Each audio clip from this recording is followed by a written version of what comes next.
tout le monde, j'espère que vous allez bien, c'est parti pour une toute nouvelle vidéo sur cette chaîne. Alors ce dimanche matin, et vous m'en excusez, ce n'est pas un vlog, c'est une vidéo où je réponds à vos questions. Je vous ai proposé sur Instagram de me poser différentes questions sur différentes thématiques. Alors pour ne pas que cette vidéo parte dans tous les sens, je l'ai scindée en différents thèmes. Le thème famille, puisque c'est quand même pour moi la chose la plus importante, le thème business, le thème perso, et puis ensuite on clôturera par le thème spiritualité. Je vous invite quand même à rester jusqu'au bout parce que je pense que ça pourrait vraiment être intéressant et ça pourrait peut-être titiller votre curiosité. Alors c'est parti, let's go. Allez, c'est parti pour le premier thème de la famille avec cette question. Comment ça se passe en ce moment avec les enfants qui grandissent? Alors pour les parents qui me regardent, je pense qu'on est tous un petit peu dans le même bateau pour ceux qui ont des enfants de la même tranche d'âge que chez moi. J'ai une véritable ado à la maison, et puis j'ai un pré-ado, James, et puis Jude et Charlie Jane qui commencent tout doucement, elle aussi, à s'affirmer. Alors ça se passe globalement vraiment très très bien. On est une famille très ouverte d'esprit, qui prenons vraiment le temps de discuter avec nos enfants, d'analyser les différentes situations, de prendre aussi des moments où on se retrouve tous ensemble pour un petit peu débriefer sur le quotidien, avec ce qui va et ce qui ne va pas. Et puis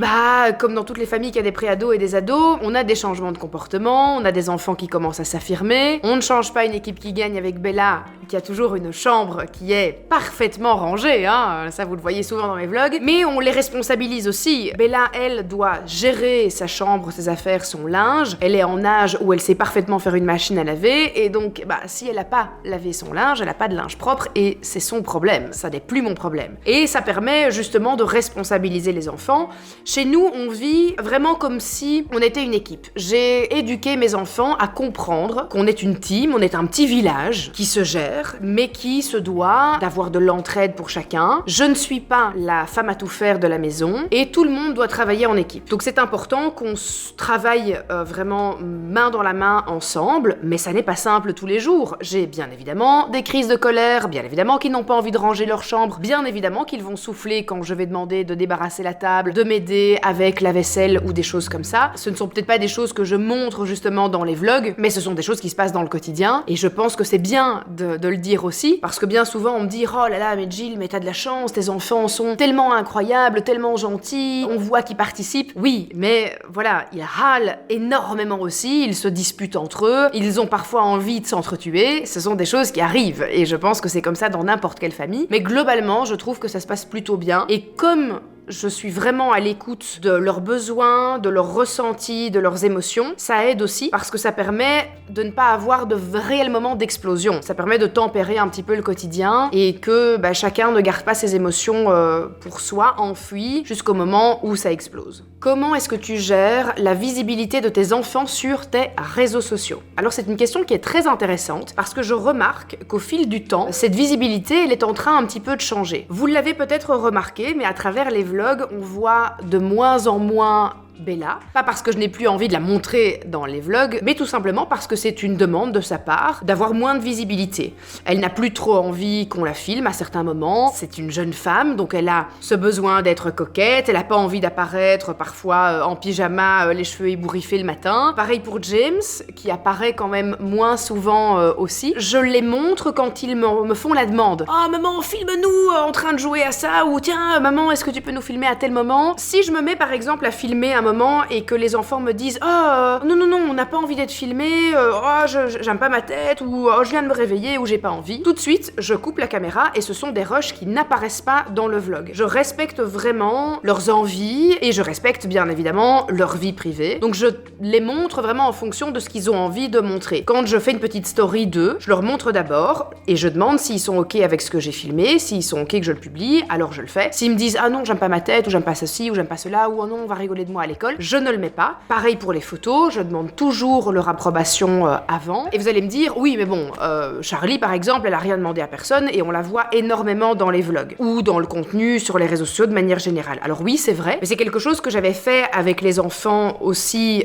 dans le passé, quand ils étaient beaucoup plus petits. Et aujourd'hui par exemple, je sais qu'ils adorent se poser dans le fauteuil et regarder des anciens vlogs pour vraiment se remémorer des moments, avoir un petit peu de nostalgie. Et je leur ai déjà posé la question, tiens, est-ce est-ce qu'il y a certains moments dans les vlogs qui vous embêtent, où vous vous dites « Oh, maman, elle a montré ça quand j'étais petit, c'est la honte » ou « J'avais pas envie qu'elle montre ça ». Et à chaque fois, leur réponse est la même. Non, pas du tout, parce qu'on était petits et on trouve ça mignon et c'est chouette de revoir des souvenirs. Moi, je pense que ce qui est important, c'est que l'enfant garde toujours sa place d'enfant. Donc évidemment, en aucun cas, mes enfants ne sont, ou en tout cas mes filles, n'ont jamais été mis dans des positions où elles étaient mises en mode petite fille, girly, avec des petits sacs à main, des petits machins, ou en faire une espèce de mini jeune femme comme ça. Pour parler franco, je fais très très attention à ce qu'aucun contenu ne puisse être sexualisé, par exemple. Je veille vraiment à ce que ça reste dans un univers qui est très sain, qui est très familial et qui est vraiment, je pense, correct par rapport à leur âge et par rapport à ce qu'on montre. Voilà. Après, on a une famille qui a toujours été exposée. Mes enfants ont toujours été exposés parce que je travaillais en télévision et qu'ils participaient avec moi à beaucoup d'émissions de télé. Et puis moi, je suis une enfant qui a grandi dans une famille où on était exposés. J'ai été bébé, enfant, mannequin. Pareil pour ma sœur. Mes parents étaient mannequins. Donc, on a grandi dans le fait d'être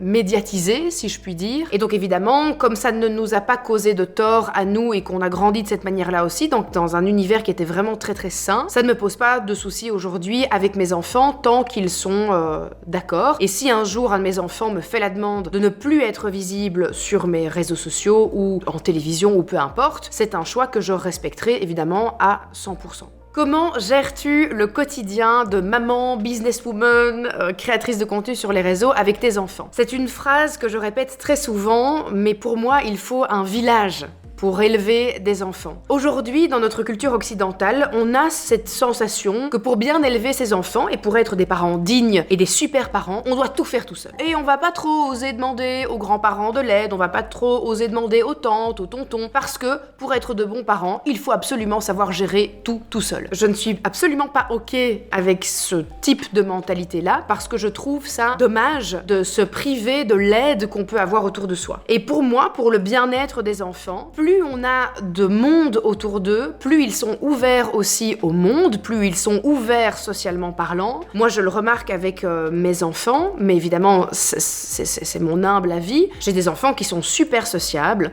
qui peuvent aller partout, qui s'habituent à n'importe quel type de personnes qui sont autour d'eux aussi, qui ne sont pas du tout fermés et qui ont une grande ouverture d'esprit. Mais s'occuper seul de ses enfants, c'est très compliqué. Alors je sais qu'il y a des familles qui malheureusement n'ont pas le choix, qui n'ont pas de parents, qui n'ont pas de tontons, cousins, cousines, frères et sœurs qui peuvent s'occuper avec eux des enfants. Et donc ça, je trouve que c'est évidemment une situation qui est bien triste. Mais pour ma part, voilà, on est vraiment une équipe. Et de nouveau, je le répète, je parle toujours de ce terme d'équipe et de petit village parce que pour moi, c'est important pour le bien-être des enfants et pour le bien-être aussi de la santé mentale des parents d'avoir des personnes autour d'eux qui les aident dans le quotidien. Peux-tu nous expliquer un petit peu comment se passe l'organisation avec leur papa biologique? Alors, pour vous resituer un petit peu l'organisation, depuis qu'on a déménagé ici à la campagne, les enfants sont chez moi du dimanche soir jusqu'au vendredi soir. Je les dépose ensuite chez leur papa le vendredi soir, qui lui vient me les redéposer le dimanche soir. Donc, Bella, James et Jude vont tous les trois chez leur papa, qui est Loïc, durant les week-ends. Si maintenant j'ai une proposition d'activité, un week-end en famille ou autre, je m'arrange avec Loïc pour quand même avoir quelques week-ends pendant l'année de disponibles pour m'occuper des enfants. Et puis si Loïc, par exemple, a envie d'une fois partir seul en vacances avec sa femme et leur fille, par exemple, s'ils ont envie de faire un petit voyage à trois, ou bien s'ils ont un week-end de prévu et qu'ils me demandent de garder les enfants,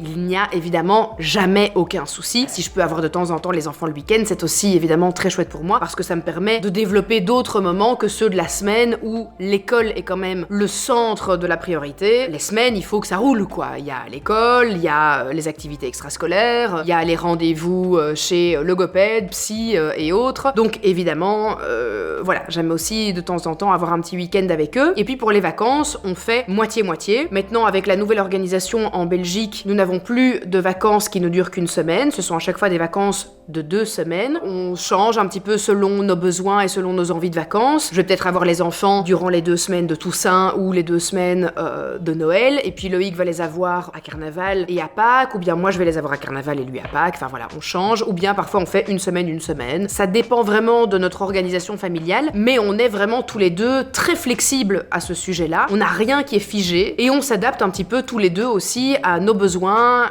privés et familiales. Pour l'instant, en tout cas, ce système-là roule vraiment assez bien. Et pour les grandes vacances, là, on fait 1 mois.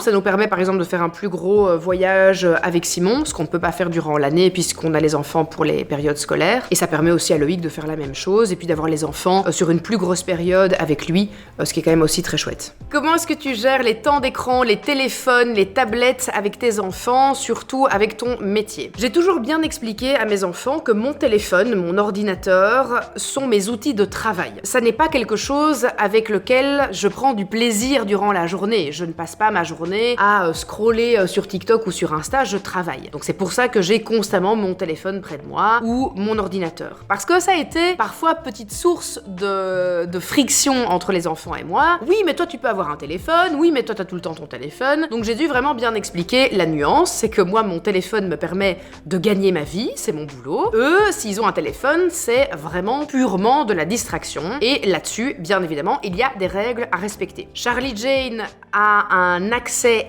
extrêmement réduit aux écrans, mais je ne vais pas vous mentir, de temps en temps, Charlie peut regarder un seul et unique programme sur YouTube, c'est Miss Rachel, c'est une américaine qui propose du contenu, j'ai envie de vous dire, pédagogique ou didactique, pour les bébés et les enfants, c'est-à-dire qu'il y a une interaction constante avec l'enfant. Ça n'est pas une visualisation passive. L'enfant n'est pas installé dans un fauteuil à regarder des dessins animés qui tournent en boucle et dont on n'apprend rien ou avec lesquels il n'y a pas d'interaction directe. Donc c'est un petit peu comme si Charlie avait à certains moments un FaceTime avec quelqu'un et ça lui permet d'avoir quelqu'un qui lui parle en anglais en fait. Donc c'est pour ça qu'on la laisse regarder de temps en temps à toute petite dose, c'est-à-dire 10 voire 15, 20 minutes, vraiment au grand maximum, et on utilise parfois, je l'avoue, cette stratégie quand on va par exemple manger au restaurant, quand un moment en voiture devient très compliqué et qu'on peut pas s'arrêter, qu'on doit continuer à rouler et que ça devient vraiment le calvaire, bah on va à ce moment-là mettre Miss Rachel sur le téléphone pour quelques petites minutes. Mais je vous dis, c'est vraiment des moments très courts. Mais j'ai pas envie de vous mentir et de vous dire ah non, moi, pas d'écran avant 3 ans, parce que je trouve ça extrêmement culpabilisant pour les parents qui parfois n'ont pas d'autres ressources et qui sont juste acculés par une situation et qui se disent ok, je veux simplement avoir 5 ou 10 minutes de calme dans ma journée parce que je suis occupée de faire à manger pour les autres enfants, parce que je dois mettre une machine à laver qui doit tourner, et donc de culpabiliser les parents avec ça, je trouve ça vraiment pas cool. Mais au-delà de ça, je pense que c'est vraiment très important de mettre des limites et de surtout faire attention à ce qu'on propose à ses enfants, que ce soit adapté à l'âge et qu'il y ait vraiment un temps extrêmement réduit selon l'âge de l'enfant. Jude, lui, n'a pas de téléphone portable. James a pu avoir un téléphone portable pour ses 10 ans et avec évidemment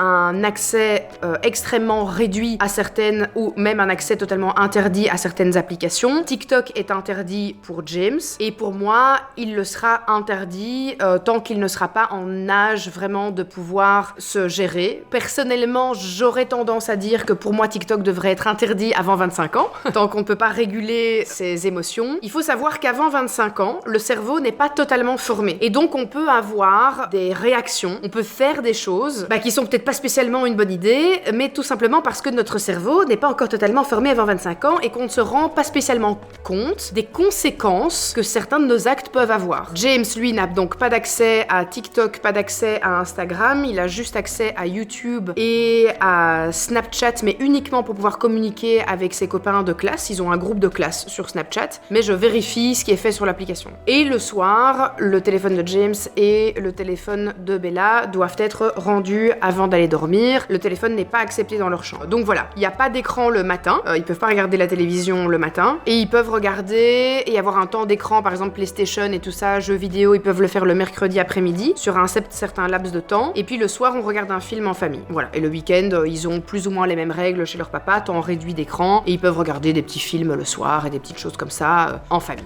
Il y a une question qui est revenue vraiment très souvent sur les réseaux, c'était assez comique, c'était de savoir si les enfants sont jaloux de Charlie Jane. Pas du tout, parce que je pense qu'ils sont arrivés à un âge où la jalousie sur un plus petit enfant, surtout sur un tout petit, n'est plus vraiment présente. En tout cas, moi je le ressens absolument pas. Charlie, c'est vraiment leur bébé, quoi. C'est l'amour de leur vie. Aujourd'hui, je pense que d'imaginer, en tout cas pour eux, d'imaginer une vie sans leur petite sœur est juste complètement impossible. Ils ont énormément d'amour pour elle. Et puis, comme je vous l'avais dit en début de vidéo, je suis très attentive aux émotions de chacun et surtout sur le fait de prendre du temps avec chacun. Donc, il n'y a pas vraiment de jalousie possible. Charlie Jane n'occupe pas 100% de mon temps. Je prends du temps pour Bella, je prends du temps pour James, je prends du temps pour Jude et je prends du temps pour Charlie. Et j'essaie vraiment d'avoir un équilibre et un juste milieu entre chacun et pour chacun. Donc ça permet de ne pas avoir de jalousie, non. Et la dernière question qui elle aussi est revenue assez souvent, est-ce que tu as envie d'avoir un autre bébé? Je vais vous répondre avec une réponse actuelle parce qu'on ne sait jamais ce qui peut se passer dans la vie et je ne peux pas vous dire comment je serai et quel état d'esprit j'aurai dans 5 ans. Aujourd'hui, la réponse est non. Je ne souhaite pas avoir un nouvel enfant. Je trouve qu'on a un très bon équilibre avec 4 enfants. On m'a demandé s'il y avait une différence entre 3 et 4. Je trouve qu'il y a un meilleur équilibre avec 4, mais je suis très focus chiffre pair. Même en termes de déco, j'aime bien quand il y a 2 éléments d'un côté, 2 éléments de l'autre. L'équilibre, pour moi, c'est vraiment un mot qui est super important. Et je trouve que Charlie a vraiment amené un équilibre dans notre famille. Je pense que si je devais, ou si j'avais eu envie d'avoir d'autres enfants, ce serait cool d'avoir des jumeaux pour qu'on soit du coup avec 6 enfants et pas 5. Parce que 5, ce serait de nouveau un peu un chiffre qui pour moi amène du chaos, dans le sens où les 3 enfants, il y avait souvent beaucoup de tensions entre eux, il y avait des espèces de petits clans qui se formaient, il y en avait souvent 2 qui se mettaient contre un, puis ces clans changeaient. Et là aujourd'hui avec Charlie Jane, il n'y a plus ce truc de clans et de conflits. Il y a toujours évidemment des disputes entre eux, hein, ça c'est certain, c'est un peu comme chien et chat. Hein. Mais ouais, non, pas de 5e enfant au programme. Mes chers amis, nous marquons une courte pause car j'aimerais tout simplement remercier le partenaire de cette vidéo qui n'est autre que mon très cher et tendre allié. J'ai nommé le magicien d'ose du sexe, le Womanizer. C'est un véritable bijou de technologie. Ça a été fabriqué par un inventeur allemand qui a fait breveter cette technologie du Pleasure Air. Vous venez appliquer ce petit embout sur votre petit bourgeon et ça va en fait envoyer des petites pulsions d'air avec une légère petite aspiration et ça vient comme ça, titiller votre bourgeon de lotus et vous amener un orgasme très rapidement. Si vous avez un petit moment comme ça furtif et rapide où vous avez envie de diminuer votre taux de cortisol, diminuer votre stress et vous sentir à nouveau apaisé, le Womanizer est là pour vous. Alors le plaisir, j'arrive tout de suite. Celui-ci, c'est le Next. C'est la crème de la crème. Il est juste génial. Alors lui, il a la technologie du Pleasure Air, mais ici, on est sur une technologie 3D. Grâce au Climax Control, vous allez pouvoir décider de la profondeur de chaque pulsation et donc de l'intensité de plaisir. Il a évidemment la fonction Smart Silence, 14 niveaux d'intensité et l'autopilot qui vous permet évidemment d'être totalement autonome. Alors évidemment celui-ci, comme c'est la crème de la crème, il est un petit peu plus coûteux, hein, on va dire, mais sur le site vous allez pouvoir retrouver d'autres types comme le Liberty 2 par exemple, qui est plus petit, plus compact. Ils ont tous de toute façon cette technologie du Pleasure Air. La seule chose qui va changer, c'est par exemple le nombre de niveaux d'intensité. Il va peut-être pas y avoir justement ce Climax Control et des choses comme ça, mais si vous avez un petit budget, vous allez être très satisfait de ce type de produit là. Tout ça pour vous dire que Womanizer fête ses 10 ans. Dans la description de cette vidéo, il y a un petit lien sur lequel vous pouvez cliquer pour gagner des cadeaux et je peux vous le dire, il n'y a que des gagnants. Vous allez bénéficier d'un code promo ou même d'un jouet gratuit. Alors n'hésitez pas et faites comme moi. Faites-vous plaisir. On va maintenant passer à la partie professionnelle parce que je sais que ça en intéresse vraiment beaucoup et j'ai essayé de prendre des questions qui, au lieu de juste parler de moi, pouvaient quand même vraiment vous aider afin de vous donner des astuces et des conseils, évidemment avec ma propre expérience personnelle. Voilà, j'espère que ça va vous aider. Donc, il y a une question qui est revenue quand même assez souvent, c'était de savoir comment est-ce que j'avais démarré sur les réseaux sociaux. J'en ai, je pense, déjà parlé à plusieurs reprises dans des vidéos questions-réponses, mais je vais vous en reparler de manière assez courte. La raison est très simple. Alors moi, d'un point de vue perso, j'ai toujours été sur Facebook et sur Instagram dès les débuts, mais j'étais pas du tout une créatrice de contenu et c'était vraiment à titre personnel. J'ai commencé à vraiment intégrer les réseaux sociaux dans une optique d'en faire un business quand j'ai commencé à travailler en télévision comme animatrice télé à l'âge de 28 ans. J'ai eu depuis mes 18 ans des boulots complètement plus classiques. J'ai proposé à la chaîne télé pour laquelle je travaillais un projet en télévision qui était le projet de Silent Jill, donc de faire des enquêtes paranormales dans des lieux flippants avec des personnalités publiques à mes côtés. Le projet n'avait pas été accepté parce qu'il y avait un manque de budget et donc j'ai décidé à ce moment-là de créer Silent Jill sur YouTube. Ça a été mon grand démarrage sur les réseaux sociaux avec la chaîne YouTube Silent Jill. Ensuite, j'ai développé Instagram parce que c'était un super bon relais entre YouTube et Insta pour pouvoir relier les différentes plateformes et puis parce que j'ai toujours aimé aussi partager mon quotidien de maman et que sur Silent Jill, c'était compliqué de le partager sur la chaîne YouTube parce que les gens qui s'intéressaient au paranormal en avaient peut-être rien à foutre de ma vie privée et de ma vie de maman ou de ma vie professionnelle. Donc Instagram a été un bon moyen d'avoir un contenu plus lifestyle. Ensuite est arrivée la période du Covid où je ne pouvais plus faire mes enquêtes paranormales et donc j'ai développé la chaîne YouTube Jill avec au début beaucoup de facecam puisqu'on était coincés à la maison. Et en même temps, Instagram ne me permettait pas de créer des contenus plus longs et j'avais vraiment cette frustration de ne pas pouvoir vous apporter un contenu plus solaire, plus good vibes. Silent Jill étant quand même un contenu très dark, très lourd parfois. On y parle de mort, on parle de contact avec des entités, on parle de sorcellerie, on parle... Voilà. C'est des contenus plus niches aussi, qui n'intéressent pas forcément tout le monde et qui sont un petit peu plus spéciaux. Donc Jill, la chaîne YouTube Jill, celle-ci, elle permettait vraiment de développer mon côté bonne humeur, bienveillance et solaire. Et c'était très important pour moi parce que, à nouveau, il s'agit d'une question d'équilibre, le yin et le yang. Il y a la partie Silent Jill qui est un peu plus dark, et puis il y a la partie Jill qui est beaucoup plus solaire. Donc c'était important pour moi d'avoir les deux. C'est développé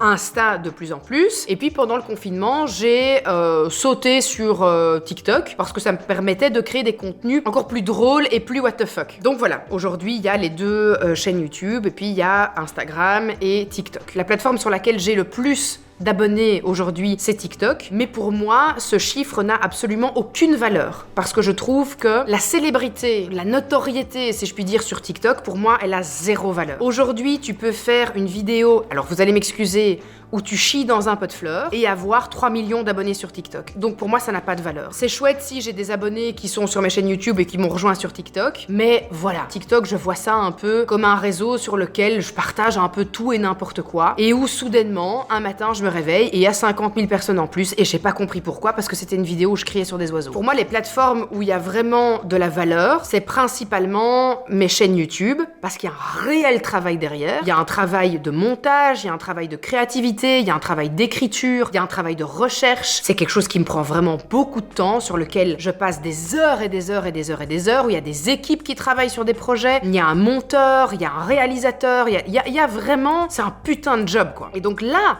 quand je vois qu'il y a des abonnés qui arrivent sur la plateforme et qui restent, là pour moi, je suis vraiment fière de moi. Sur TikTok, je suis absolument pas fière de dire « Ah, j'ai presque 1 million d'abonnés sur TikTok » parce que comme je vous le disais, pour moi ça a pas de valeur. Zéro valeur ajoutée. Et d'ailleurs, je vois absolument pas d'impact dans le sens où je vois pas spécialement de gens venir de TikTok sur mes chaînes YouTube ou sur mon compte Instagram. Voilà, c'est vraiment mon avis personnel. Alors, que préfères-tu dans ton métier? Ce que je préfère, bien évidemment, c'est tout l'aspect créatif. Imaginer des contenus, imaginer des concepts. Pour moi, évidemment, préf, ce sont les enquêtes paranormales parce que ça m'apporte une certaine adrénaline que je ne retrouve dans aucun autre de mes contenus. Et j'adore, c'est exceptionnel de faire des enquêtes paranormales parce que je me retrouve dans des lieux dans lesquels j'ai jamais été, où je vis des événements complètement improbables, avec des communications, avec des énergies qui sont autour de nous, c'est juste dingue. Et je sais jamais ce qui va se passer, donc il y a toujours ce truc du waouh, qu'est-ce qui va se passer, qu'est-ce qu'on va vivre, et quelle réponse est-ce qu'on va avoir. Donc c'est quelque chose de très prenant et j'adore y aller avec quelqu'un qui s'attend pas du tout à ce qu'il va vivre. Souvent des personnalités qui sont un petit peu mitigées, qui se demandent un petit peu tiens, est-ce que c'est vraiment vrai, est-ce que Jill fait pas ses vidéos, est-ce qu'il y a pas des trucs qui sont mis en place. Et à la fin des enquêtes, quand j'ai mon invité qui me dit mais meuf, j'en reviens pas de ce que j'ai vécu, ça a changé complètement mon avis sur la vie après la mort et ce qu'on a vécu était juste dingue, ça me fait quelque chose de fou parce que je me dis waouh, ça a potentiellement changé l'impact de la vision de la mort sur quelqu'un. Et ça, je trouve ça vraiment génial. Au-delà de ça, j'adore tourner des vlogs parce que ce sont des moments de vie et comme je l'ai déjà dit assez souvent, j'adore revoir ces vidéos et revivre des moments tous ensemble. Et puis ça me permet aussi d'avoir un côté beaucoup plus humain, de vous montrer que je suis finalement une maman comme toutes les mamans, qu'il y a des moments où je suis pas bien dans ma peau, il y a des moments où je suis triste, il y a des moments où je suis en colère, il y a des moments où je vis des trucs qui sont pas cool du tout, que ce soit personnel, familial, que ce soit dans mon travail. Et tout ça montre un petit peu des aspects de la vraie vie, même si personne n'a la même vie que quelqu'un d'autre et qu'on a toujours quelqu'un qui a une meilleure vie que soi. Il y a des gens qui vont me regarder et qui vont se sentir frustrés par rapport à leur propre vie et évidemment ça je trouve ça toujours dommage, mais je l'ai toujours dit, si mon contenu vous apporte de la frustration, vous apporte quelque chose de négatif, s'il vous plaît, ne regardez plus mon contenu. Moi je n'ai pas envie que ça apporte quelque chose de négatif, j'ai envie que ça vous apporte uniquement quelque chose de positif, que ça vous motive, que ça vous booste dans votre quotidien, que ça vous apaise aussi parfois, que vous puissiez vous dire ah ben putain elle pense comme moi, ou elle fait comme moi, ou je me sens moins seule dans certaines situations. Donc je préfère que les gens s'en aillent que de savoir que quelqu'un regarde chaque semaine mon contenu mais que ça le démotive ou que ça lui donne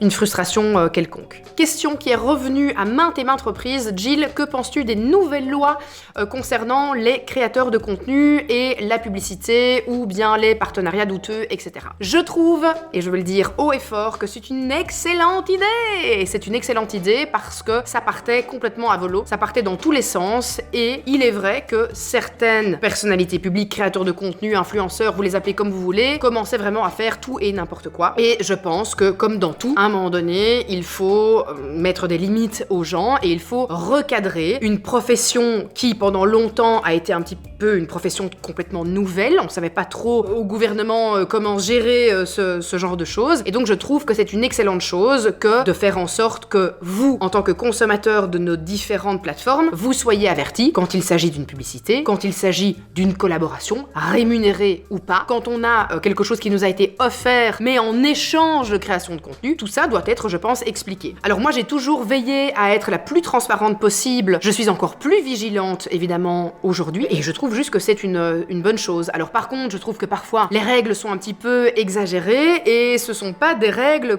qu'on retrouve pour les autres types de médias. Je vais vous donner un exemple très concret. Quand vous regardez un film au cinéma et que vous voyez votre acteur boire une canette ou quand vous voyez l'acteur conduire une voiture dont soudainement on voit bien le logo ou quand vous le voyez utiliser tel ou tel téléphone portable où le logo est bien visible, à aucun moment durant le film, on ne vous met une petite bannière en disant « Attention, ceci est une publicité, nous avons reçu de l'argent pour financer le film de la part de telle et telle et telles entreprises. » Ça n'est pas indiqué. C'est indiqué en tout petit dans les sponsors à la fin des crédits qui défilent où tout le monde s'est déjà barré de la salle du cinéma et personne n'a su clairement que c'était une publicité. Donc, nous, on doit absolument, et de différentes manières, vous dire « Attention, c'est une publicité !» On doit le dire verbalement, on doit l'écrire à l'écran, on doit le mentionner dans la description de la vidéo, on doit mettre la bannière YouTube comme quoi la vidéo contient une collaboration commerciale. Bref, on doit le dire de 50 manières différentes pour être sûr que vous ayez bien compris que c'était une publicité. Je pense que c'est un petit peu exagéré. De le noter simplement à l'écrit ou d'utiliser la bannière YouTube suffit amplement à prévenir les gens que la vidéo contient un contenu publicitaire. Et évidemment, ça ne concerne que les créateurs de contenu, il n'y a aucun média qui doit faire ça. Je trouve qu'il y a un petit peu de balance à avoir. Quand on met un post sponsorisé, par exemple sur Instagram, on fait une collab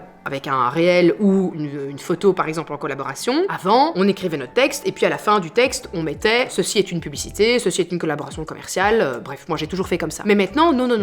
Ah non, ça peut plus être à la fin de ma description. Il faut que ce soit le premier mot de ma description. Il faut que publicité soit écrit en gros, en large, en énorme, parce que sinon les gens peuvent pas piger. Mais je trouve ça important, et je tiens quand même à le redire, que quand c'est un contenu publicitaire, ça doit être noté quelque part. Que ce soit noté au début ou à la fin, qu'est-ce qu'on s'en fout. Quand je fais une publicité pour ma propre marque de bougies, vous êtes quand même tous au courant que j'ai une marque de bougies, donc si j'en parle, c'est quand même logique que c'est une publicité. Non, mais non, je dois mettre publicité pour ma propre marque. Mais bref, voilà, je pense que tout ça va se peaufiner avec le temps, et que les règles vont peut-être s'assouplir à certains endroits, mais en effet, il faut absolument que ce soit clair pour vous, et que ce ne soit pas des propos qui sont mensongers ou cachés, voilà, je pense que ça reste vraiment important qu'on cadre tout ça. Une question qui est revenue très souvent, et qui anime beaucoup de discussions sur les réseaux sociaux, pas que sur ma personne, mais sur tous les créateurs de contenu en général. Qu'est-ce qu'on gagne tous les mois? Comment est-ce qu'on se rémunère? Comment est-ce qu'on gagne de l'argent grâce grâce à nos métiers? C'est une question qui crée beaucoup de fantasmes chez les gens. Alors, je ne suis aujourd'hui pas encore millionnaire, je ne suis évidemment pas milliardaire, ça je tiens à le préciser. J'ai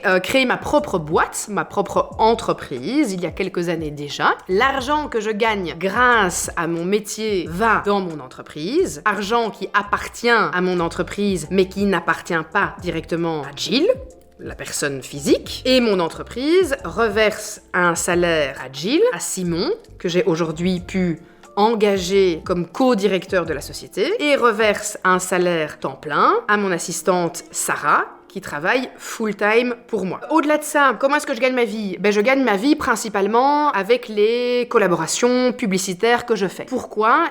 Parce que j'ai pas encore la chance aujourd'hui d'avoir des millions d'abonnés et de ne pouvoir vivre uniquement que des vues qui sont générées par exemple sur YouTube. Donc, en gros, Instagram, si je fais pas de la pub sur Insta, je gagne pas ma vie. Instagram va pas me rémunérer parce que j'ai des abonnés ou parce que je fais des vues sur mes stories. Donc, avec Instagram, je peux pas gagner ma vie, sauf si je fais de la publicité. Avec YouTube, je pourrais potentiellement très très bien gagner ma vie si j'avais beaucoup plus d'abonnés et si je générais beaucoup plus de vues. TikTok, on est belge donc je gagne pas ma vie avec TikTok, sauf si je fais des collaborations, mais j'en fais très peu parce que ça fonctionne vraiment pas bien sur TikTok. Mon contenu est et restera toujours gratuit, donc voilà, la manière de gagner de l'argent, c'est d'avoir de la publicité, et c'est comme ça pour tous les médias. C'est comme ça pour le cinéma, c'est comme ça pour la télévision, c'est comme ça pour les magazines, c'est comme ça pour tous les types de médias. Nous vivons grâce à la publicité. La télé vit grâce à la régie publicitaire, le cinéma vit grâce aux sponsors, aux investissements, parfois même privés, ou via des collectifs artistiques, ou peu importe, via des fonds d'investissement, ou via des sponsors externes. Les magazines vivent grâce à la publicité. Les magazines de mode vivent grâce aux pages publicitaires qui sont dans leurs magazines, parce que les marques payent pour avoir une page de pub. Alors pourquoi est-ce que c'est accepté pour tous les autres médias, sauf pour nous? Et en plus, généralement, quand je vous fais de la pub, je vous propose des codes promo pour que vous puissiez avoir des trucs qui sont moins chers. Donc c'est cool. Il y a vraiment rien de mal à ça. Il faut arrêter de diaboliser la publicité. Et puis si elle ne vous intéresse pas, vous pouvez simplement passer plus loin. En story, vous pouvez zapper ma pub. Un post, vous pouvez juste ne pas le regarder. Sur YouTube, vous pouvez aller plus loin. Donc quel est le souci? Vous n'êtes même pas obligé de regarder la publicité que je fais. Donc il n'y a pas de souci. Il y a zéro souci par rapport à ça. Alors là, je vais m'adresser de manière plus globale. Quel conseil donnerais-tu à quelqu'un qui a envie, par exemple, de se lancer sur les réseaux sociaux? J'ai souvent cette discussion quand je vais faire des conférences, par exemple, dans les écoles, ou quand je vais dans des entreprises, etc., parler un petit peu des réseaux sociaux et de mon métier. Il y a évidemment un énorme facteur chance. De vous dire, bossez comme des dingues sur les réseaux sociaux pour créer votre contenu, c'est sûr ça va fonctionner, ce serait vous mentir. Parce que il y a beaucoup plus de chances que ça ne fonctionne pas que ça fonctionne. C'est malheureux, mais c'est comme ça. Parce qu'aujourd'hui, les plateformes sont complètement saturées de créateurs de contenu en tout genre. Et bien souvent, des genres qui sont similaires. La chance que moi j'ai eue quand j'ai créé Silent Jill, c'est que j'étais la seule personnalité féminine à faire ce contenu-là. Et la chance que j'ai eue, c'est que j'ai eu de l'aide avec de la visibilité grâce à d'autres créateurs de contenu. Évidemment qu'il y a énormément de travail derrière tout ça, hein. Le travail a une très grande part dans la réussite. Mais il n'est pas gage de réussite. C'est pas parce que vous avez un contenu qui est magnifique, et super bien filmé, où le son est parfait, où c'est beau, que vous allez obtenir de la visibilité et que vous allez exploser sur les réseaux sociaux et que vous allez pouvoir en vivre. Parce que là aussi, il y a une grande différence à faire. Ce n'est pas parce que vous êtes sur les réseaux sociaux et que vous commencez à avoir des abonnés que vous allez tout de suite pouvoir en vivre. Il faut créer une atmosphère vraiment de confiance. Ça fait 8 ans que je suis sur les réseaux sociaux et que j'ai pu vraiment développer une relation de confiance avec ma communauté, qui sait que je ne vais pas les entourlouper, qui sait que je vais toujours veiller à faire attention avec les marques avec lesquelles je collabore, que si quelqu'un m'envoie un message, un mail en me disant « Putain, j'ai pas reçu ma commande », je vais me casser le cul à aller contacter la marque en disant « Mon abonné avec telle commande a pas reçu sa commande, où est sa commande ?» Je fais tout ça. Et ça, c'est vraiment une relation de confiance que j'ai développée au fil des années. Il y a l'authenticité aussi qui est super important. Un contenu qui est authentique et qui vous correspond, qui vous ressemble, a plus de chances de fonctionner que quelqu'un qui copie quelqu'un d'autre. Donc si vous démarrez un concept original, de l'authenticité, de la sincérité, du respect, de la confiance, développer la confiance avec votre communauté, de la considération. Considérez aussi les gens qui vous regardent, qui vous aiment, qui vous portent dans leur cœur. Quand je rencontre des gens dans la rue, je prends toujours un moment pour eux. Que ce soit pour une petite photo, pour un autographe, pour 2-3 secondes de discussion, mais je prends un moment pour eux. Je leur fais un vrai sourire. Pas un sourire de faux cul en mode ah, j'ai vite faire un sourire pour mon abonné là parce que sinon ça va parler dans mon dos. Non, je prends du temps pour les gens. J'ai de la considération pour les gens qui ont de la considération pour moi. Ça, c'est important aussi. Donc voilà, ça, je pense que ce sont des éléments clés. Et puis bien vous entourer. Vous entourer d'une bonne équipe, avoir un contenu qui est agréable à regarder, qui est bien filmé, qui a un bon son. Et aujourd'hui, pas besoin d'avoir, quand vous démarrez, des caméras, des machins, des trucs. Vous pouvez déjà avoir et tourner un très bon contenu avec un bon iPhone, ou un bon Samsung, ou que sais-je, mais vous avez des téléphones qui vous permettent déjà de créer du très bon contenu. Donc ça, c'est les conseils que je donnerais. Question suivante, quel conseil pourrais-tu donner d'un point de vue d'investissement financier quand on crée un projet? Alors, je peux pas vous donner un conseil qui va pouvoir être appliqué à tout le monde, parce que chaque profil a son histoire, a son niveau social, a ses capacités financières qui sont différentes d'une autre personne. Si vous habitez encore chez vos parents, que vous avez envie de lancer un projet mais que vous n'avez pas de responsabilité financière sur le côté, c'est un petit peu plus facile d'investir dans quelque chose en se disant bon ben voilà, si jamais ça se plante, c'est pas grave, j'habite encore chez mes parents, je dois pas payer un prêt hypothécaire, j'ai pas des enfants à nourrir, je peux prendre un petit peu plus de risques. Donc je vais prendre mon profil, c'est-à-dire une mère de famille qui a envie d'investir dans un projet professionnel. Pour moi, le plus important, c'est d'avoir une garantie que si ce projet ne fonctionne pas, vous ne manquez pas d'argent pour votre vie privée, pour nourrir vos enfants, pour payer votre gaz, votre électricité, votre internet, payer votre prêt hypothécaire ou payer votre loyer. Ça doit être vraiment deux choses complètement distinctes. Il y a l'argent que vous utilisez pour la vie de tous les jours, et puis il y a l'argent que vous allez investir dans votre projet, mais les deux n'ont pas d'interférence, surtout pas au début quand vous vous lancez. Donc pour moi, il faut avoir de l'argent qu'on a mis de côté, qu'on peut investir dans un projet, mais où on peut envisager la possibilité que le projet ne fonctionne pas, et où on pourrait potentiellement perdre cet argent qu'on a investi sans que ça n'ait un impact négatif sur le côté privé. Ça, c'est pour moi extrêmement important. Donc voilà, après, bon bah ça dépend un petit peu, comme je le disais, du profil de chacun, des moyens que vous avez et de ce qui est possible de faire. Quand on a démarré avec Yashi, notre marque de bougies, on a investi de l'argent qu'on avait mis de côté grâce à mes activités sur les réseaux sociaux. Et puis, quand on a créé la marque, on a fait petit à petit. On a tout d'abord fait un petit stock, puis quand on a vendu, on a racheté un plus grand stock, du coup avec un meilleur prix, et c'est comme ça qu'on a pu évoluer. Il faut pas faire trop gros directement, sauf si vous avez la possibilité de le faire financièrement et que vous n'avez pas peur de perdre cet argent. Mais en règle générale, on fait les choses step by step, et on avance progressivement selon ses moyens, et avec la quiétude d'esprit de savoir qu'on peut manger encore pendant plusieurs mois si jamais ça se foire, quoi. Ça, c'est vraiment super important. On va passer maintenant à la partie plus perso, où je réponds à vos questions un petit peu plus privées sur ma personne. Alors c'est parti, let's go. Question qui est revenue tout le temps sur Instagram, c'était Jill, comment vas-tu? Mais réellement, comment vas-tu? Pas je vais super bien, vous inquiétez pas, non. Qu'est-ce que tu ressens au plus profond de toi? J'ai envie de vous dire que je vais mieux, mais que j'ai encore des moments qui sont très compliqués. Je vous l'avais expliqué l'année dernière, j'ai eu un début de burn-out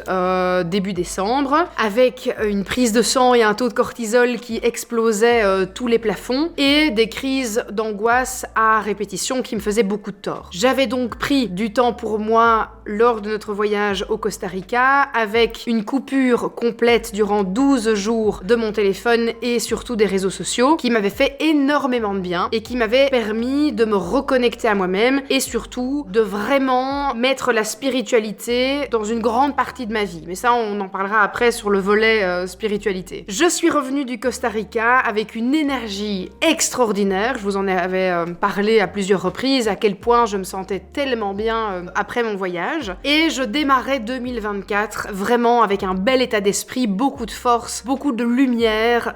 J'avais envie de faire plein de choses. Et puis, j'ai eu un terrible bad buzz complètement involontaire sur TikTok. J'ai voulu parler avec beaucoup d'amour dans le cœur, beaucoup de respect par rapport à tout le monde, et je m'en suis pris plein la gueule, parce qu'évidemment, quand on ne veut que l'amour et la paix, on s'en prend encore plus la gueule que quand on est une sale personne qui veut faire du tort aux autres. Un petit peu l'impression que c'est comme ça que ça fonctionne maintenant, hein. Quand tu es une vraie belle personne, tu t'en prends bien plus dans la tronche que quand t'es vraiment quelqu'un qui est assez douteux. Mais bon, ça n'est pas grave. Donc du coup, ça m'a mis une belle claque dans la tronche, et moi qui commençais à remonter la pente, ça m'a vraiment fait...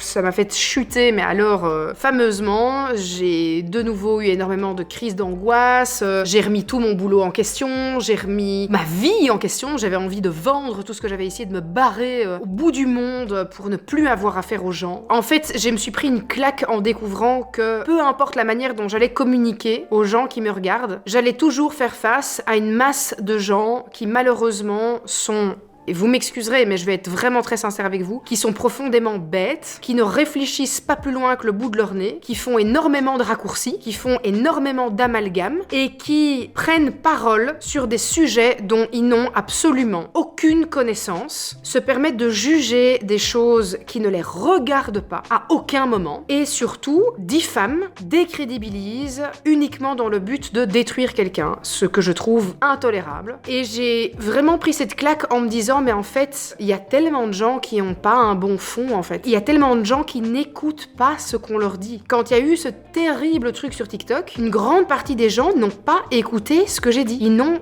absolument pas voulu entendre ce que je disais. Ils se sont fait leur propre opinion qui était fausse par rapport à mes propos. Et je me suis dit, mais en fait, ça sert à rien de faire ça. Parce que tu vas pas convaincre ces gens-là. Tu vas pas convaincre ces gens-là d'être bienveillants, d'être tolérants, de réfléchir plus loin, d'essayer de comprendre, de prendre des pincettes sur ce qu'ils disent, de faire attention à ce qu'ils communiquent, de faire gaffe de pas diffamer. Donc j'ai dû progressivement me reconstruire par rapport à ça. Et aujourd'hui, je vais vraiment beaucoup mieux. Et l'avis des gens me concernant ne m'atteint quasiment plus, même si je dois encore faire un gros travail sur moi. Mais aujourd'hui, je me suis vraiment désolidarisée complètement de ce que les gens pensent de moi et de surtout me dire que ce que les gens pensent de moi n'est absolument pas mon problème à partir du moment où, moi, le matin, je peux me regarder dans un miroir et être fière de la personne que je suis, fière de mes valeurs, fière de ce que je défends, fière de mon éthique et fière de ce que je représente pour moi-même. Et si des personnes rejettent leurs propres frustrations, leurs propres problèmes via ma personne, ça ne me regarde pas et ça ne me concerne pas et ça ne me concerne plus en fait. Donc c'est très simple, si ces personnes ne m'aiment pas, qu'elles ne me suivent pas, mais par contre là où dorénavant je serai intransigeante, c'est que toute personne qui diffamera mes propos ou qui créera des contenus sur ma personne qui sont diffamatoires, je porterai plainte contre ces personnes-là et je ne laisserai plus rien passer. C'est terminé. Je ne laisserai plus rien passer. Si on ment sur ma personne pour tenter de ternir mon image publique, pour essayer de me couper l'herbe sous le pied parce que Pierre-Paul Jacques ne m'aime pas, n'aime pas ma tête ou a simplement tellement de frustration concernant ma personne qu'il a envie de me détruire, je prendrai les mesures légales pour faire taire cette personne et pour que cette personne soit punie pour les propos qu'elle a tenus. C'est bien simple. Et je continue à faire ce que j'aime, ce qui m'anime. Je continue à vous divertir, à vous proposer du contenu sur différentes plateformes pour que vous puissiez passer un bon moment. Mais je ne tolérerai plus de haine, de harcèlement, de menaces et de calomnie à mon sujet. C'est terminé. Comment vois-tu l'avenir? Ouh là là là là, grande question et on pourrait en parler pendant des heures et des heures. Et comme je suis une grande pipelette, ça va être compliqué, donc je vais essayer de faire court. J'essaie de voir l'avenir avec beaucoup d'optimisme, même si à chaque fois qu'on regarde les médias, on ne l'est pas. J'ai donc complètement arrêté de regarder les médias pour ma santé mentale. Et comme je souffre de crise d'anxiété, je vous avoue que d'aller regarder ce qui se passe chaque jour dans le monde me met extrêmement mal. Comme j'étais à deux doigts de péter un câble il y a pas très longtemps, c'est peut-être pas une bonne idée. Je dois quand même faire attention à ma santé mentale parce que je veille aussi sur 4 autres petits êtres ici au sein de la maison et que ma santé mentale est ma priorité. Donc voilà. Mais j'essaie d'être optimiste, j'essaie de me dire que les choses vont s'arranger, j'essaie de me dire que la conscience collective commence à s'élever de plus en plus, que les gens ne sont plus dupes et que les mentalités vont changer. Voilà, malheureusement, quand je vois les centaines de milliers de personnes sur TikTok parfois qui vraiment me font peur pour l'avenir, à nouveau, je repars dans une spirale où je me dis qu'on va droit vers le mur. J'essaie quand même, tant bien que mal, de vivre un petit peu plus l'instant T, l'instant présent, tout en mettant des choses en place dans mon quotidien pour penser à l'avenir et pour penser à l'avenir de mes enfants, pour penser à l'avenir de notre monde, inculquer des valeurs à mes enfants. Et je pense que là, si on veut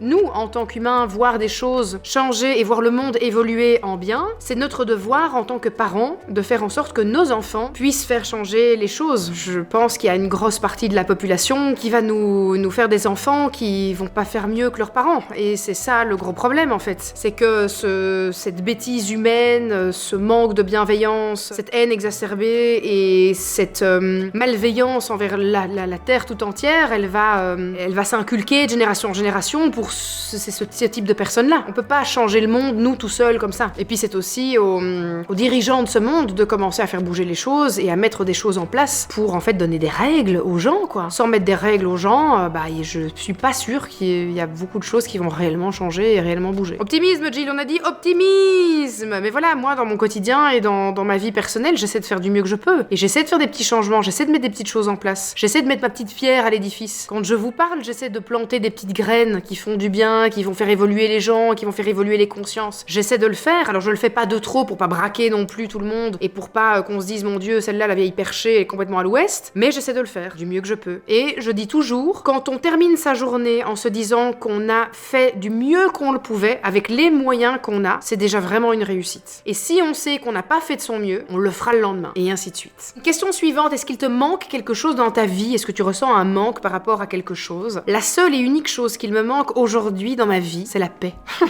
C'est la seule chose, la paix. Je veux juste la paix. Je veux juste la paix dans le monde, mais la paix aussi pour moi-même. C'est-à-dire que pour fonctionner de la meilleure façon possible, et pour moi me sentir bien dans tous les domaines de ma vie, je veux qu'on me foute la paix. Voilà. Je veux qu'on arrête de me harceler, de m'envoyer de la haine, de me menacer, voilà. La paix. C'est la seule chose qui me manque. Voilà. Pas sûr que ça arrive, tant que je serai une personnalité publique, mais c'est ça que je veux, la paix. Comment gardes-tu ta motivation au quotidien? Alors je voudrais vraiment vous rassurer, il y a des jours où j'ai zéro motivation, où j'ai pas envie, où j'ai une flemme intersidérale, où ça me fait chier de vlogger, où ça me fait chier de tourner une vidéo, où j'ai pas envie de faire ma story. Il y a des jours où j'ai pas envie, il y a des jours où j'ai pas de motivation, il y a des jours où j'ai pas de créativité, il y a des jours où j'ai le syndrome de la page blanche, il y a des jours où je me demande vraiment si ce que je fais a un impact, si ce que je fais est bien, si je suis quelqu'un qui intéresse les autres. Il y a des jours où je me compare aux autres. Et pourquoi moi j'y arrive pas aussi bien que les autres? Et pourquoi moi j'ai pas 1 million d'abonnés? Et pourquoi les gens s'intéressent moins à moi que à celle-là? Et pourquoi celle-là, elle part plus en vacances que moi? Pourquoi celle-là, elle gagne plus d'argent avec ses collabs que moi? Je pense que c'est l'humain qui est comme ça. Il y a des jours où je suis pas satisfaite de moi, il y a des jours où je suis pas satisfaite de mon travail, il y a des jours où je me trouve nulle, il y a des jours où je me trouve moche, il y a des jours où je me trouve ignoble, où je me dis putain,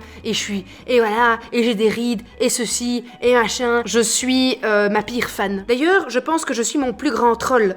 Moi-même avec moi-même. Parce que je suis très rarement bienveillante envers moi-même. Je suis très autocritique et c'est pour ça que j'arrive très bien à me remettre aussi en question quand les gens ont une critique constructive à mon sujet. J'arrive à me poser et me dire tiens, c'est une bonne remarque, ça je vais me poser, je vais analyser la situation et je vais voir comment est-ce que je peux faire mieux. Parce qu'on peut toujours faire mieux, on n'est pas parfait. Et c'est ok de ne pas être parfait et on ne doit pas être parfait. Et nos petites imperfections font que finalement nous sommes parfaits, n'est-ce pas beau? Mais voilà, je reste quelqu'un d'humain. Comment as-tu été diagnostiqué avec ton TDA? Qu'est-ce que tu as fait pour t'aider? Comment tu gères ton TDA au quotidien? Le TDA c'est quoi? C'est un trouble déficit de l'attention. On disait dans le temps avec ou sans hyperactivité, mais il y a toujours de l'hyperactivité, soit de l'hyperactivité physique ou de l'hyperactivité mentale. Pour ma part, j'ai une hyperactivité mentale. Je sais me tenir pendant 1h30 dans un fauteuil pour regarder un film, physiquement, mais mon cerveau va quand même partir dans tous les sens pendant que je regarde mon film, même si ça ne se voit pas à l'extérieur. J'ai compris que j'étais TDA depuis très très longtemps, j'avais eu des espèces de débauches de diagnostic quand j'étais plus jeune, parce que j'avais été diagnostiquée avec une dyscalculie sévère, mais grâce à l'évolution de tout ça, les enfants sont pris en charge beaucoup plus rapidement aujourd'hui, et donc on a pu déceler très tôt chez ma fille qu'elle avait des troubles 10 et un TDA avec hyperactivité mentale. C'est un truc qui est assez héréditaire, et comme moi j'avais énormément de symptômes et j'ai ce problème de dyscalculie, je me suis fait diagnostiquer à nouveau, mais de manière beaucoup plus cadrée à l'âge adulte, dans une clinique qui se trouve à Bruxelles et qui teste le TDA chez l'adulte. adulte. J'ai donc eu des rendez-vous avec des neuropsy, avec une neurologue pour faire un encéphalogramme, pour aller regarder comment est-ce que mon cerveau réagit à certains stimuli, lors de questions, lors d'exercices. Bref, on a été scruter mon cerveau. Donc c'était pas que des tests par écrit pour me demander tiens comment est-ce que tu réagis à telle et telle situation. Ça a été fait aussi, mais c'est surtout l'encéphalogramme qui a pu remarquer que mon cerveau a un niveau d'attention qui est extrêmement court. Et donc ça a été la preuve la plus scientifique pour bien montrer que j'ai un trouble de l'attention. Il y a plein de choses qu'on peut mettre en place dans son quotidien et je pense que ça mériterait vraiment d'en faire une vidéo à part entière que je vous publierai une fois un mercredi. Si je le fais ici, ça va être trop long, mais pour faire court, ce que moi j'ai mis en place, c'est que j'ai testé des médicaments pour essayer de calmer ce trouble de l'attention et pour booster ma dopamine, hein, puisque c'est un déficit de dopamine dans le cerveau. Ça a été l'horreur. Ça a complètement cassé toute ma créativité, je n'étais plus que l'ombre de moi-même, on aurait dit un zombie dans la maison, j'avais des crises d'angoisse, j'avais des palpitations cardiaques, bref c'était l'angoisse, donc j'ai dit les médicaments c'est ciao, je vais opter pour des méthodes beaucoup plus douces et surtout naturelles. Ce que j'ai mis en place, la cohérence cardiaque, la méditation, énormément d'outils spirituels dans mon quotidien qui m'aident vraiment beaucoup, une alimentation beaucoup plus saine, boire beaucoup d'eau, prendre des compléments alimentaires, rhodiola, lion's mane pour le TDA, dormir, éviter les écrans pendant la première demi-heure, voire les 3 premiers quarts d'heure après le réveil et éviter un maximum, et ça je le fais pas bien, c'est pas bien, éviter les écrans avant d'aller dormir, et ce surtout quand vous êtes dans votre lit, ne plus prendre votre téléphone quand vous êtes dans votre lit. Je le dis mais je le fais encore, voilà. Je dois travailler encore là-dessus, c'est pas encore réglé. Mais ça va aider énormément pour régler tout le système circadien aussi, tout le processus interne de l'horloge biologique. Donc voilà, mais on en parlera de manière beaucoup plus spécifique dans une vidéo qui sera consacrée à ça parce que je sais que vous êtes nombreux à me le demander et je pense que ça va pouvoir aider pas mal de monde. Question très privée, mais elle est revenue assez souvent. Est-ce que tu aimerais te marier avec Simon? La réponse est oui. J'attends toujours ma demande en mariage, hein, voilà. Ça fait 5 ans qu'on est ensemble. Vivilsi, comme on dit. Dernière petite question concernant le côté un petit peu plus privé, on m'a demandé si c'était chouette de bosser avec son mec et avec sa sœur et si ça créait pas des problèmes. Alors la réponse va être très simple. À partir du moment où tout est bien réglo depuis le début et où chacun connaît sa fonction, où sur contrat c'est mis qui a droit à quoi, où va l'argent, qu'est-ce qu'on fait, et que chacun a sa place et garde sa place, y a pas de problème. Mais il faut que tout soit bien écrit. Et peu importe que ce soit votre petit copain, votre mari, votre sœur, votre frère, votre oncle, votre tante, il y a des contrats de travail, on va devant un notaire, on met les choses par écrit, on fait les choses bien. Et y a pas de ouais, mais t'inquiète, c'est ma sœur, jamais rien faire. Non, on ne sait jamais ce qui peut se passer dans la vie, on sait pas ce qui peut se passer avec Simon, on sait pas ce qui peut se passer avec ma sœur, on sait pas ce qui peut se passer avec moi, même si je ne vais pas entuber, je n'entuberai jamais personne. Mais voilà, je pourrais un jour péter un câble et me dire, je vais me barrer avec l'argent, j'en sais rien. Imaginons que je deviens dingue. Bah voilà, il faut que Simon et ma sœur soient protégés aussi, donc on doit tous être protégés. Et pour ça, il faut faire les choses de manière légale, que tout soit bien noté et que les choses se fassent de la manière la plus correcte. Quand on travaille avec son conjoint, je pense qu'il est important de mettre des limites sur les moments où on parle de boulot. Parce que sinon, on parle de boulot tout le temps et il nous est déjà arrivé avec Simon de continuer à parler de boulot à 1h du matin. Et ça, j'ai demandé à ce qu'on ne le fasse plus. J'ai vraiment demandé parce que mon métier est déjà extrêmement prenant et me bouffe déjà énormément dans ma vie privée. Donc si en plus de ça,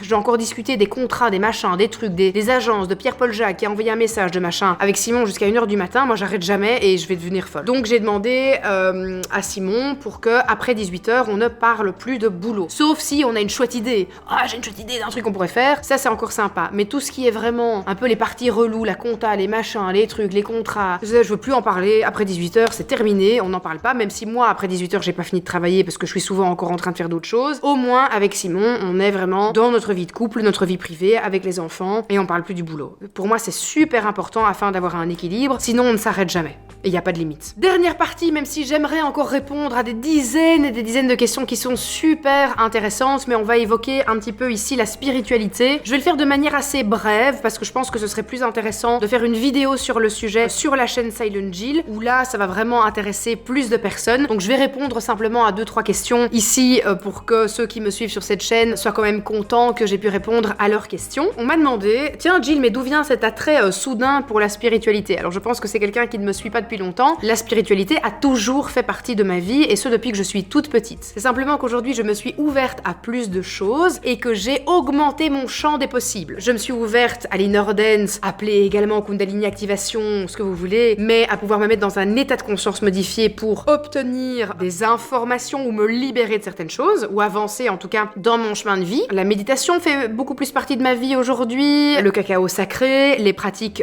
chamaniques faites par de véritables chamans, je tiens à le préciser. Je mets en place plein de choses, je suis très vigilante à tout ce qui est l'aspect un petit peu new age, machin et tout ça. Je ne fais pas ça parce que il y a un effet de mode. Je suis quelqu'un de spirituel depuis toujours. J'ai toujours été comme ça, j'ai toujours été attirée par ça. Je faisais du magnétisme quand j'étais petite sans même savoir ce que je faisais. Sur ma mère qui avait des maux de tête terribles. J'ai toujours fait ça, ça fait partie de moi. Ça fait partie de ma mère, ça fait partie de mon grand-père maternel. On a toujours eu ça dans la famille. C'est nous, c'est comme ça, c'est en nous. Et donc il y a des gens qui m'ont demandé aussi, mais tiens, à ce moment-là, comment est-ce que tu fais quand tout d'un coup tu as un attrait pour la spiritualité? Mon avis personnel est que il faut pas que ce soit c'est cool d'être spirituel. Ça peut pas être un effet de mode. Ça peut pas être je mets un truc cool dans ma vie comme je m'achète un chouette sac à main. Non. C'est une façon de vivre, c'est une façon d'être, c'est une façon de vibrer, c'est se connecter à bien plus grand que soi. C'est aussi réaliser qu'on n'est pas grand chose dans ce monde, que moi, je ne suis rien par rapport à l'univers. Je suis peanuts, un grain de sable dans une étendue de sable. Mon impact est médiocre sur cette terre. Mais j'essaie que cet impact, aussi infime soit-il, il ait une répercussion positive et que ma vibration, celle que je vous envoie, soit une vibration positive qui vous apporte à vous quelque chose de positif pour que ça se vibre aussi de la même manière dans votre vie. Mettre la spiritualité dans ma vie me permet de me sentir mieux avec moi-même, de me sentir mieux avec les autres et de planter des petites graines pour ouvrir la conscience collective à plus grand. Non pas à un dieu, non pas à un dogme, non pas à une religion en particulier, mais simplement à comprendre que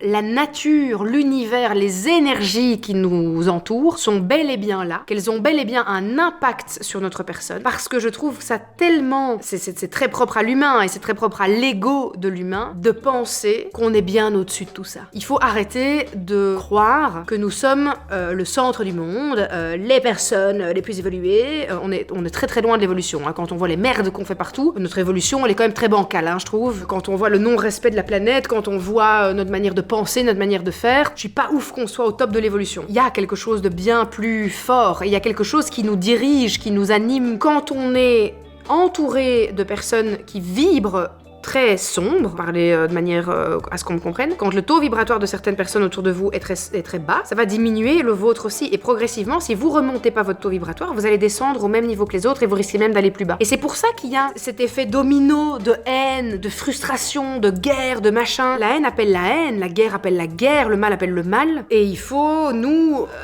personnes lumineuses qui veulent absolument essayer de contrer ça, faire de notre max pour apporter de la lumière aux gens, essayer de rééquilibrer cette balance. Beaucoup de personnes m'ont demandé qu'est-ce qui avait changé depuis que la spiritualité avait beaucoup plus de place dans mon quotidien depuis le mois de décembre. Que des choses trop belles. Je pense sincèrement que si j'ai pu me relever face aux différentes épreuves que j'ai pu avoir dans mon quotidien depuis le mois de janvier, c'est grâce à tout ce que j'ai mis en place d'un point de vue spirituel dans mon quotidien. Ça m'a été vraiment d'un grand secours. Et je comprends parfaitement ces personnes religieuses, catholiques, musulmanes, peu importe juive, peu importe la religion que vous avez dans votre cœur, je comprends à quel point ça aide et à quel point ça donne de l'espoir. Parce que la spiritualité, pour moi, ça me donne de l'espoir. Ça me donne de l'espoir, ça me donne de l'amour, ça me donne de la compassion, ça me donne de la tolérance, ça me donne de la bienveillance. Ça m'évite de tomber dans la haine des autres quand j'ai subi de la haine, mais plutôt à prendre du recul, à pouvoir faire un pas en arrière, à observer une situation, à en prendre le positif, à en prendre un enseignement, à gagner en sagesse, plutôt qu'à me diminuer, rentrer dans une spirale de haine, de frustration, de colère, mais plutôt à prendre de la hauteur. Et je pense que c'est vraiment ça. Comme une religion, la spiritualité dans mon quotidien, et je parle de spiritualité parce que je suis pas croyante sur quelque chose de précis, j'aime croire en plein de choses et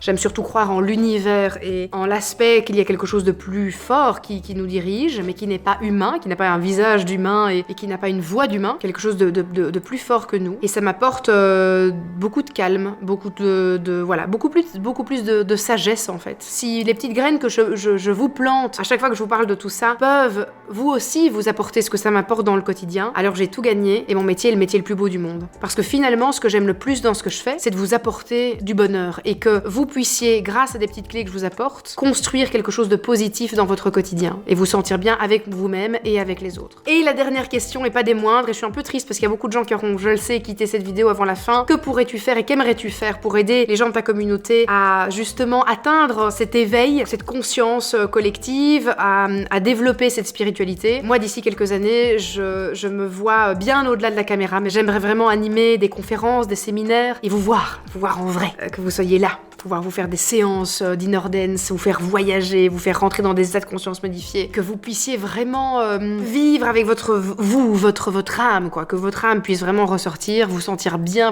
avec vous-même, avec les autres, développer votre spiritualité dans quelque chose de très sain, sans créer une dépendance, que vous puissiez vraiment être totalement autonome par rapport à votre bien-être et à votre spiritualité. Donc voilà, je suis en train de développer tout ça, hein. Pour ceux qui me suivent sur Instagram, vous avez vu que je suis en train de faire une formation sur du coaching holistique. Je pense que c'est important quand je vous parle de tout ça, que je sache exactement de quoi je vous parle et que je l'amène d'une manière positive et saine et respectueuse de vous. Donc je me développe là-dedans, je vais faire une formation d'inner dance, je vais ensuite faire la formation avec Céline Bergamini sur la Kundalini activation. Je voudrais vraiment développer mes propres méthodes, mettre du magnétisme en plus dedans, puisque ça c'est vraiment ce que moi je fais depuis que je suis toute petite, c'est des soins avec du magnétisme. Et voilà, je sais que quand je serai plus âgée, j'ouvrirai mon cabinet et vous viendrez faire des soins à la maison. Voilà, ça je le sais déjà. Pas tout de suite, parce qu'aujourd'hui je développe d'abord tout ce que je peux encore développer à mon âge et ce qui m'anime encore. Mais le jour où tourner des vidéos, être dans ce milieu artistique de l'audiovisuel ne m'intéressera plus ou ne m'animera plus, j'arrêterai, comme j'ai à chaque fois arrêté, comme j'ai arrêté principalement la télévision pour maintenant me concentrer juste là-dessus. Puis j'ai la création de ma marque aussi sur le côté, donc voilà, j'ai encore trop de casquettes que pour vraiment me mettre à fond là-dessus, mais je suis en train de planter le gazon, j'ai envie de dire, et une fois que il y aura un magnifique terrain avec une superbe herbe bien taillée et nickel sur laquelle les gens peuvent marcher à pieds nus sans se faire mal, je serai là pour vous et c'est le next step. Voilà, j'ai juste envie de faire du bien autour de moi et j'ai juste envie que les gens soient heureux et que les gens se sentent bien et que les gens aillent mieux, que la terre aille mieux, d'avoir la paix et que les autres aient aussi la paix. C'est vraiment ça. Il y a rien d'autre qui m'anime plus que la paix et l'amour, quoi. Sur ce, j'espère que cette vidéo vous a plu, j'espère avoir répondu à un maximum de questions.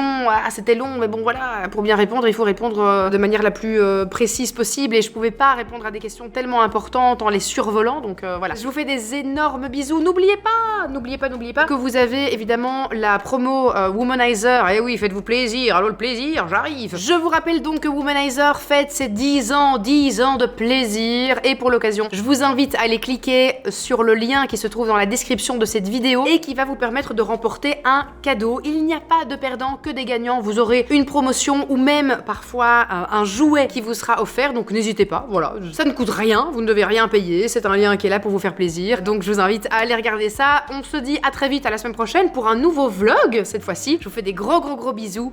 À très bientôt. Ciao ciao.